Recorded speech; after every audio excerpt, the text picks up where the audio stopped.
কুমিল্লার সাবেক এমপি বাহার ও city mayor সূচনাসহ ৪ জনের বিরুদ্ধে হত্যা মামলা।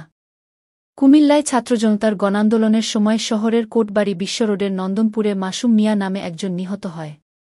এ ঘটনায় ২২টি জনের নাম উল্লেখপূর্বক অন্তত ৪০০ জনের নামে মামলা দায়ের করা হয়েছে। অভিযুক্তদের মধ্যে রয়েছেন কুমিল্লা সদর আসনের সাবেক সংসদ সদস্য আ.ক.ম বাহাউদ্দিন বাহার ও তার মেয়ে কুমিল্লা সিটি কর্পোরেশনের কুসিক মেয়র তাহসিন বাহার সূচনা। রবিবার ১৮ আগস্ট রাতে জেলার সদর দক্ষিণ থানায় এ হত্যা মামলা দায়ের করা হয়। কুসিক ২০ নং ওয়ার্ড বিএনপির আহ্বায়ক আব্দুল হান্নান বাদী হয়ে এ মামলা দায়ের করেন। নিহত মাসুমের বাড়ি শহরের উত্তর রামপুর এলাকায়।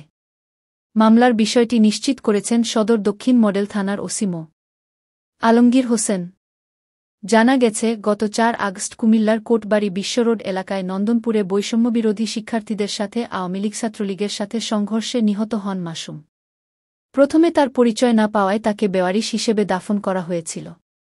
পরে হাসপাতালে ছবি দেখে স্বজনেরা মাসুমকে শনাক্ত করে। মামলায় ১ নম্বর আসামি করা হয়েছে আ.ক.ম বাহাউদ্দিন বাহারকে এবং তার মেয়ে কুমিল্লা সিটি কর্পোরেশনের মেয়র তাহসিন বাহার সূচনাকে করা হয় দ্বিতীয় আসামি। মামলায় অন্য আসামিদের সবাই সাবেক এমপি বাহারের ঘনিষ্ঠ এবং তার নিয়ন্ত্রিত আওয়ামী লীগ, যুবলীগ, ছাত্রলীগ ও স্বেচ্ছাসেবক লীগের নেতাকর্মী।